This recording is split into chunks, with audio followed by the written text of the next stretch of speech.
Mendengar kata-kata ini, otak Tracy telah muncul banyak pemikiran dalam sekejap.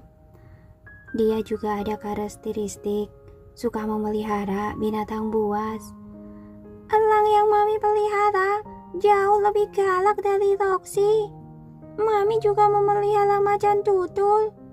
Mami sangat hebat. Sangat hebat. Ini Mami. Ini Mami. Ini adalah foto Mami. Bibi, apa foto ini boleh untukku? Memikirkan hal-hal ini, hati Tracy bersemangat dalam sekejap. Ia segera menarik Carlos kembali ke kamar untuk mencari Betty. Ketika hendak mengetuk pintu, dia mendengar beberapa anak sedang berbicara di dalam kamar. Tini, Winnie, tadi aku sudah melihat Mami. Hah? Benarkah? Di mana Mami? Cepat, cepat bawa kami pergi mencari Mami. Mami tidak ada di sini. Aku melihat foto Mami. Foto? Iya, fotonya ada di Bibi. Aku ingin Bibi membelikannya padaku, tapi Bibi tidak mau membelikannya. Kalau begitu, kita pergi sama-sama, pergi mencari Bibi. Mendengar sampai di sini, Tracy buru-buru mendorong dan membuka pintu kamar. Ketiga anak itu sedang duduk di ranjang kecil saat ini, mengobrol sambil memegang lampu malam yang kecil. Pintu kamar tiba-tiba terbuka. Mereka terkejut melihat dengan jelas itu adalah bibi mereka. Barulah kembali tenang. Bibi, mengagetkan kami. Tini, Winnie, Betty, kalian coba lihat lagi. Apakah ini sungguh adalah mami kalian? Tracy menyalakan lampu, mengeluarkan foto, dan memberikannya kepada tiga anak itu. Iya, ini Mami. Ini Mami. Bukan, itu adalah Mami yang dulu. Kemudian Mami memanjangkan rambutnya. Pokoknya, ini adalah Mami. Ini adalah Mami kalian. Kalau sangat terkejut, buru-buru bertanya, apakah Mami kalian adalah dokter? Iya, banyak orang yang mencari Mami untuk berobat.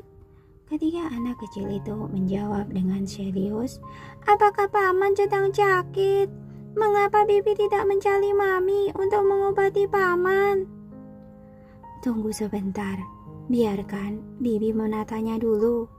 Tracy sedikit bersemangat. Dia tidak berani percaya tabib dewa yang dia cari dengan susah payah ternyata adalah seorang wanita. Selain itu juga merupakan calon kakak iparnya. Apakah ada yang salah, fotonya yang salah, atau anak-anak yang salah mengenalinya? Pokoknya tidak boleh hanya berdasarkan beberapa patah kata. Ketiga anak yang berusia 2,5 tahun langsung menetapkannya.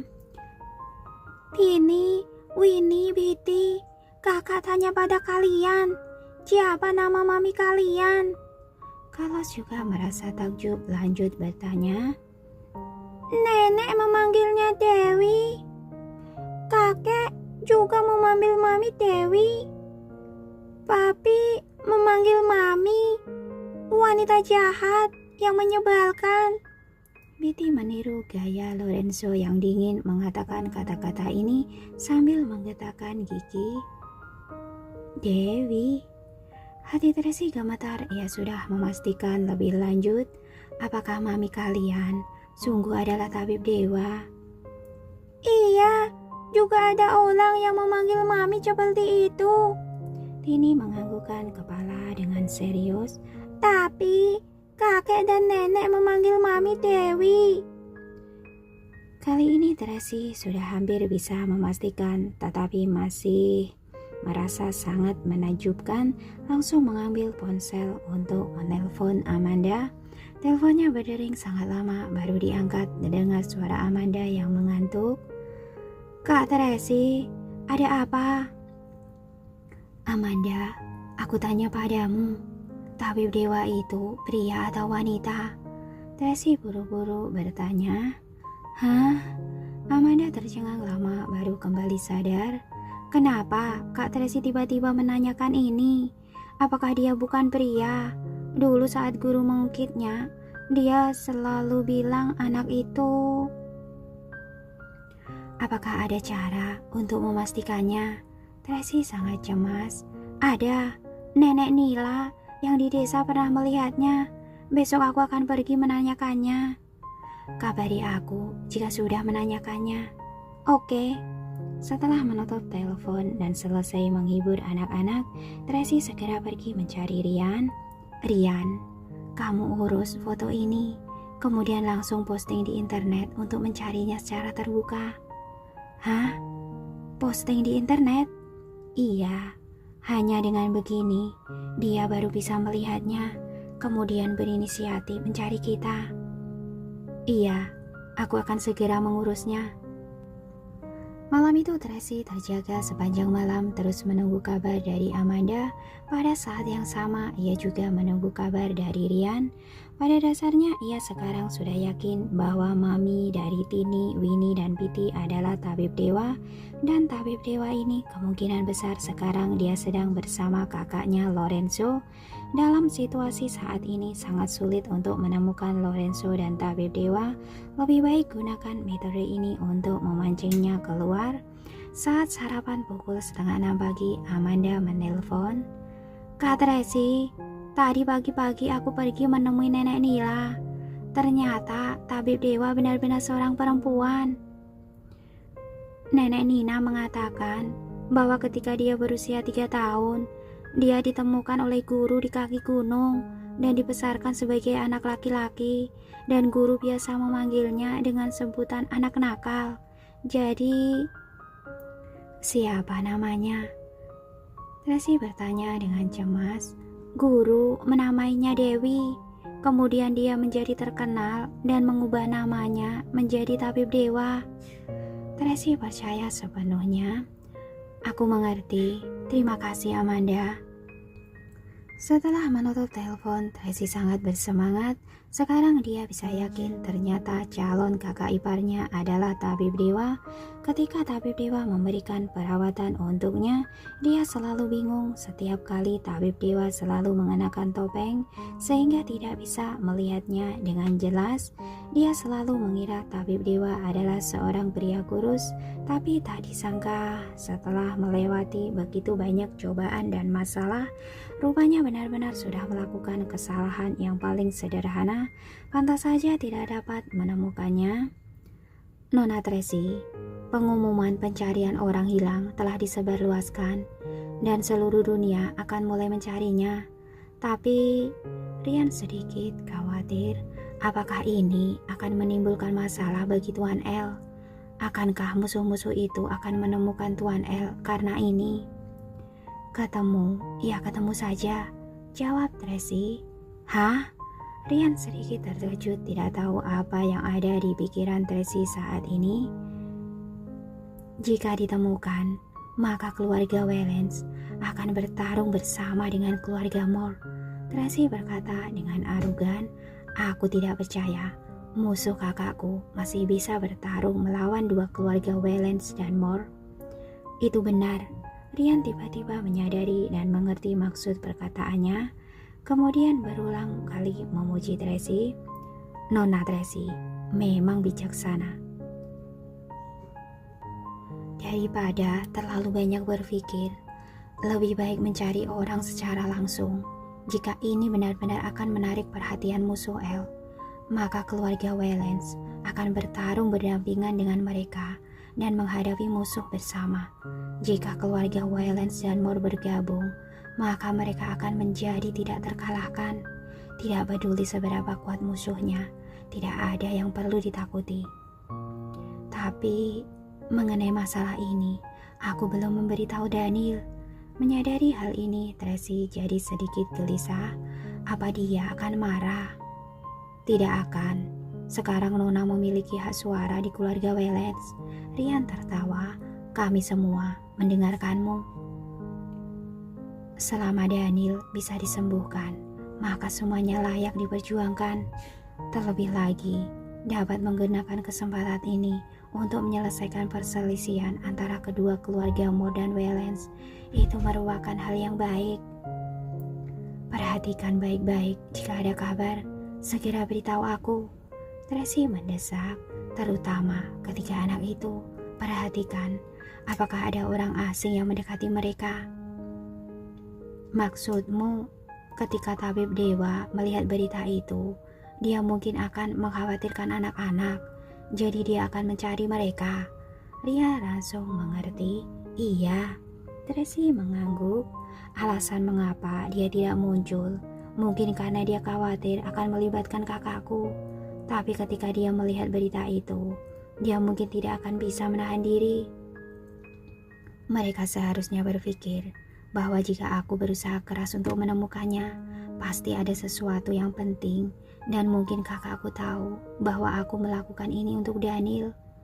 Tapi tabib dewa sebagai seorang ibu pasti akan mengkhawatirkan keselamatan anak, jadi dia akan mempertaruhkan segalanya untuk menemui anak-anaknya. Aku mengerti. Rian sangat bersemangat.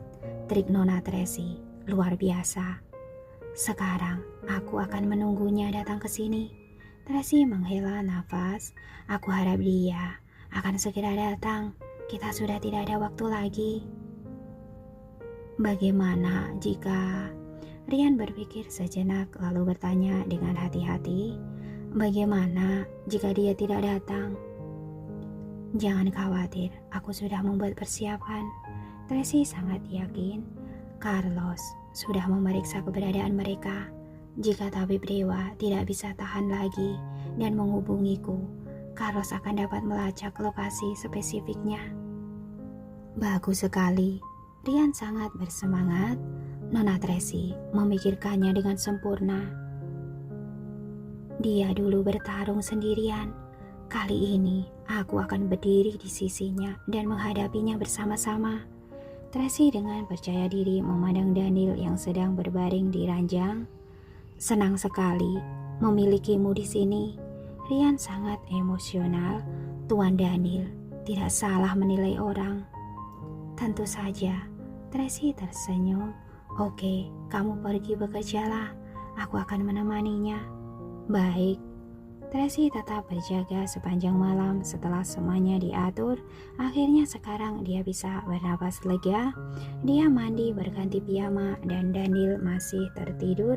Dia mengangkat selimut dan dengan hati-hati tidur di sampingnya. Ia takut membangunkannya, tetapi dia tidak bisa menahan diri. Kemudian dia mengulurkan tangan dengan lembut membelai wajahnya yang tampan.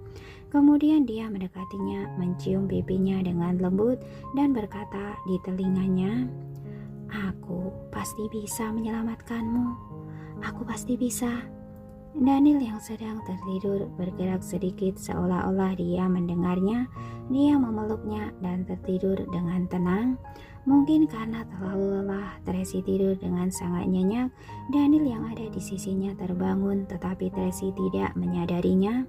Daniel terbangun dari mimpi buruk. Dia berkeringat deras tanpa sadar melihat ke samping dan menemukan bahwa Tracy dengan patuh meringkuk di sisinya. Hatinya berangsur-angsur menjadi tenang. Barusan dia bermimpi bahwa dia berada dalam kegelapan tanpa batas. Dia ingin menemukan seberkas cahaya, tetapi ia tidak dapat menemukannya. Dia berjalan ke depan dengan linglung, tetapi ketika dia berjalan, dia mendapati dirinya berdiri di tepi jurang. Jika tidak hati-hati, dia akan jatuh ke dalam jurang. Dia buru-buru berhenti, tidak berani maju. Ia tidak tahu harus kemana. Pada saat ini sebekas cahaya tiba-tiba muncul di belakangnya. Kemudian dia segera berbalik dan berjalan kembali. Tetapi pada saat ini sepasang tangan di belakang tubuhnya tiba-tiba mendorongnya, membuatnya terjatuh ke dalam jurang, menghancurkan tulang-tulangnya. Perasaan tulang yang patah itu tampak seperti nyata, seolah-olah itu benar-benar terjadi. Oleh karena itu, ketika dia terbangun, mata Daniel dipenuhi dengan kepanikan. Tetapi ketika dia melihat Tracy di sampingnya, suasana hatinya berangsur-angsur menjadi tenang. Dengan Tracy yang berada di sampingnya, dia tidak takut pada apapun. Dia mengulurkan tangannya, melingkarkan lengannya di bahunya dengan lembut, membawanya ke dalam pelukannya, menundukkan kepalanya, mencium dahi dan rambutnya, mencium aroma segar di tubuhnya. Daniel merasa sangat bahagia. Pada saat ini, dia benar-benar berharap waktu bisa berjalan lebih lambat dan lebih lambat lagi. Namun waktu tidak akan berhenti, waktu akan terus berlalu. 1 hari, 2 hari, 3 hari berlalu. Tabib Dewa tidak kunjung muncul, dia juga tidak menghubungi Tracy. Pengumuman pencarian orang hilang ke seluruh dunia telah menyebabkan banyak fluktuasi di internet dan banyak orang yang datang untuk memberikan petunjuk, tetapi sayangnya tidak ada kemajuan. Rian dan yang lainnya menunggu dengan tidak sabar, sedangkan Carlos sudah siap kapan saja. Dia berpikir bahwa begitu tabib dewa muncul, mereka akan dapat menemukan keberadaannya. Tapi 3 hari berlalu, tapi tetap tidak ada pergerakan. Semua orang sedikit putus asa dan bahkan bertanya-tanya apakah ada yang salah. Kondisi mental Daniel telah meningkat pesat dalam beberapa hari terakhir. Setiap hari dia pergi ke perusahaan dan memanggil pengurus senior grup, termasuk Direktur Tony dan Sanjaya, untuk menjelaskan berbagai hal pada mereka. Dia telah putus asa pada penyakitnya sendiri. Sekarang dia hanya ingin menggunakan sisa waktunya untuk menjelaskan beberapa pekerjaan yang tersisa dan meninggalkan keluarga grup Wayland yang sudah stabil untuk Tracy. Pada saat yang sama, dia bergegas untuk mengatur pernikahan. Setidaknya sebelum dia meninggal, dia ingin memberi Tracy pernikahan yang sempurna. Waktu berlalu dari hari ke hari. Hari ini, Winnie datang untuk memperingatkan Daniel. Presiden Daniel, jadwal malam ini, makan malam di perjamuan grup Emerson. Nona Friska baru saja menelpon. Dia bertanya, apakah Anda bisa datang malam ini? Daniel hampir melupakan hal ini. Mendengar perkataan Winnie, dia baru mengingatnya dan mengangguk. Iya. Apa kamu sudah menyiapkan hadiah yang aku minta sebelumnya? Sudah siap. Winnie menyerahkan kotak yang sangat indah kepada Daniel. Iya, pergilah, atur semuanya. Daniel memerintahkan. Baik. Setelah Winnie pergi, Daniel membuka kotak itu, melihat dokumen di dalamnya, dan berpikir keras. Dia tahu jika melakukan ini akan sangat berbahaya, tapi dia masih ingin bertaruh. Ring ring ring ring. Pada saat ini telepon berdering dan itu merupakan panggilan dari Friska. Daniel langsung menjawabnya. Halo. Presiden Daniel, sampai jumpa nanti malam.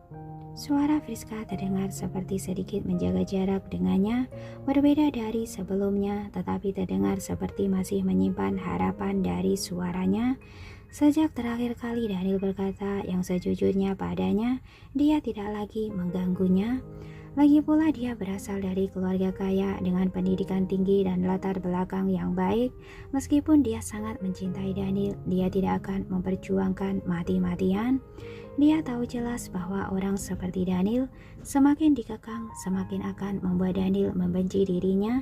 Jadi dia memilih untuk berhenti dengan tenang. Meskipun dia akan menderita sendirian setiap malam, hal itu tetap tidak akan menggoyahkannya. Meski kini tak bisa bersama, setidaknya dia harus meninggalkan kesan baik di hatinya. Mungkin di masa depan siapa tahu dia akan memiliki kesempatan. Sampai jumpa nanti malam. Daniel menjawab dengan sederhana, lalu menutup telepon dan melanjutkan pekerjaannya. Pada saat ini suara bel dari luar, tetapi tidak ada yang melapor padanya. Daniel melirik layar CCTV di sebelahnya. Ia terkejut, buru-buru membuka pintu dengan kontrol suara, lalu berdiri untuk menyambutnya. Kenapa kamu kesini? Suamiku. Tracy tersenyum dan masuk sambil membawa 2 kotak makan di tangannya. Sudah lapar kan? Cobalah makanan yang aku buat sendiri untukmu. Bagus sekali. Daniel melihat Tracy membuka kotak makan siang itu dan mengeluarkan berbagai macam jenis makanan. Daniel tersenyum dan berkata, semuanya makanan yang aku suka. Aku membuatnya pagi ini. Tracy memberikan sumpit padanya. Cobalah. Iya. Daniel mencoba semuanya dan mengangguk sambil tersenyum. Ada kemajuan. Hah, itu baru benar. Akhir-akhir ini aku selalu memasak di dapur. Tracy memegang dagunya dan melihatnya makan. Ia merasa sangat senang. Nanti malam kita makan hotspot ya. Aku sudah minta Bibi Riana untuk menyiapkan bahan-bahannya.